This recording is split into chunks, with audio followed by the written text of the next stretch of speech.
Take 5. Jesus.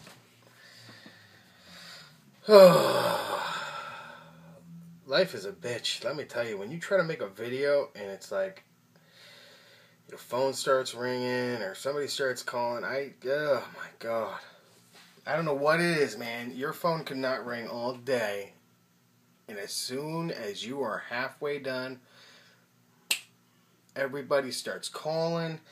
People start knocking on your door. Yo, what are you doing? Oh my God. Shane, go, leave me alone. Alright. Well, this sucks. The rifle was much dirtier than it currently is because I did wipe it down in the previous 4 takes each time, and now there's really nothing left to wipe down because I was showing the debris and everything and where it was going. And range report. As you can see, I did move the Surefire back about 2 inches. There is no burn marks on it now, and it very clean. Not clean, but you know, considering. You can see there's a little bit left. Let me get this to focus right there. There's a little left on the that's. Now I never wiped that down, but that's exactly how it looks. So that's that. Just make sure that's not an AF lock, which I think it is. Okay, so it did great. Ran flawlessly. The one thing that we were worried about here was the Timney. Let me flip it around. The the Wilson Combat trigger. That was our one and only concern, being that it gave us issues the second time it was out to the range.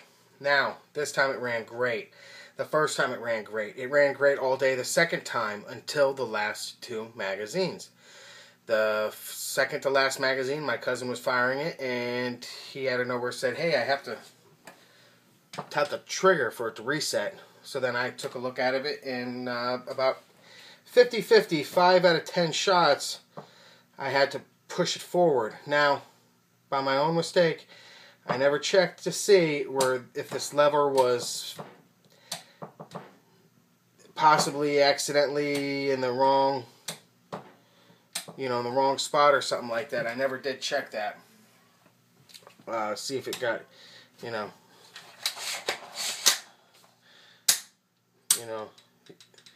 because I'm thinking that's what it could have been.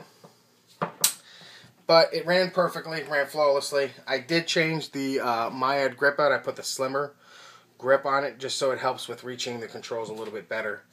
Ran great. Put 300 rounds through it today. It's the lower is at about 800 rounds. The upper is at 600 rounds or 500 rounds. The upper is at 500 rounds. Because I did have to wait a month and a half to get my upper back from the gunsmith. Don't even get me started about that.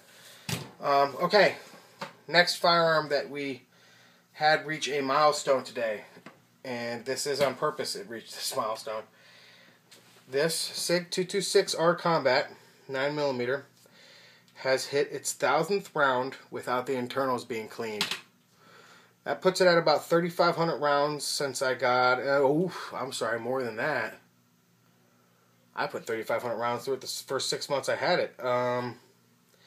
We're going on a year now, so I've put 3,500. So this is about 7,000 rounds. I've put 3,500 rounds the first 6 months I had it, and since I fixed the magazines, which were having the issues, the feed ramp issues. Let me grab one of the magazines. I'll grab them both. Everybody was saying, and I got this suggestion from somebody, but the American-made SIG P226 magazines, these were real rough on the inside right here. Real rough. I mean, it was like a file. It was just really gnarly. So I did take a sharpening stone, which I think I have right here.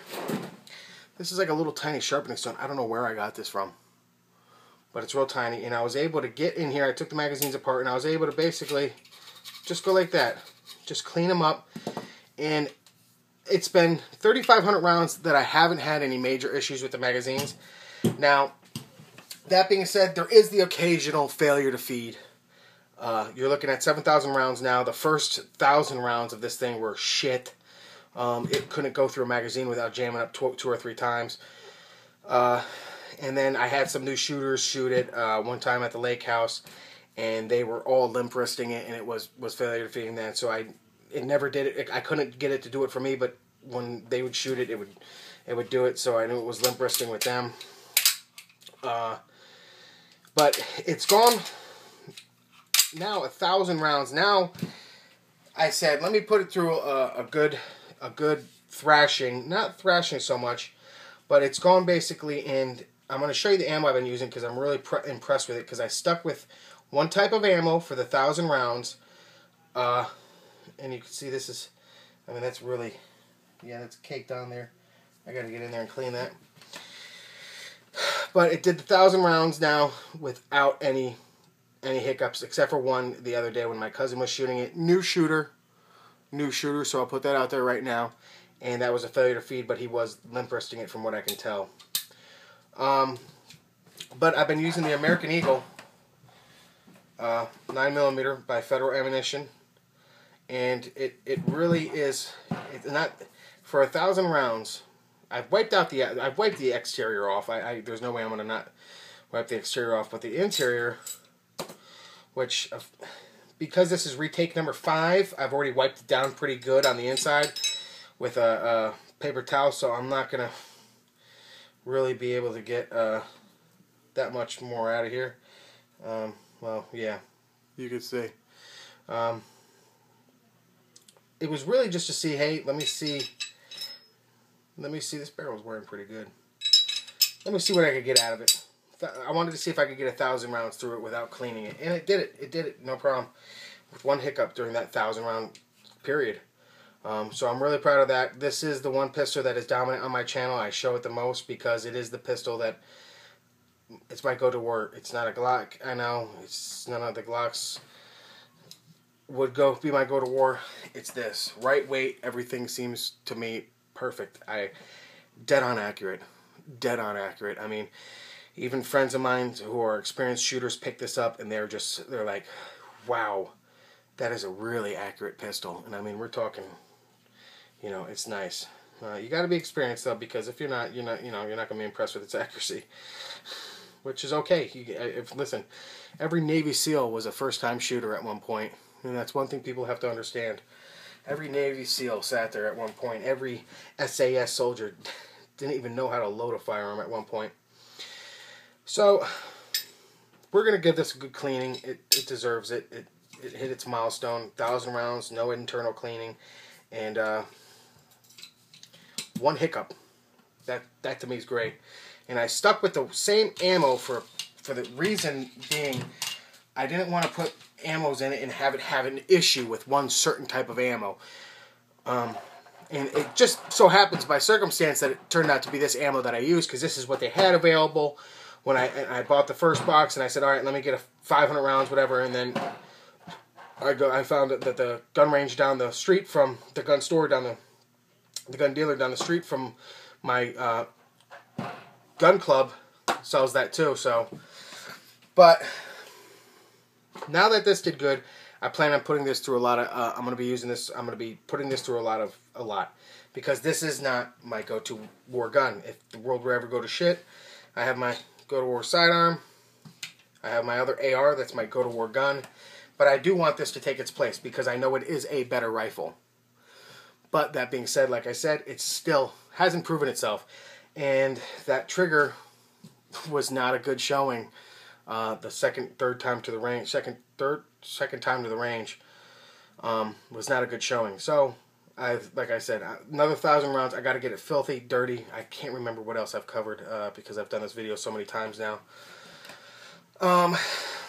But other than that, I've got some more magazines from magazineblock.com, some more PMags. I'll be doing a video on that. Literally up. I'm going to be making that video in a few minutes. But guys, this did great. Did wonderful. I'm really happy with it. Everything was perfect. Very pleased with it. Once again, I'll keep you updated. Everything how it goes. Maybe I'll get some footage of somebody shooting it at the range, but it's not going to be me. I'm not going to put myself on camera, like I've said in the past, because I don't want somebody knocking on my door. Have a good one.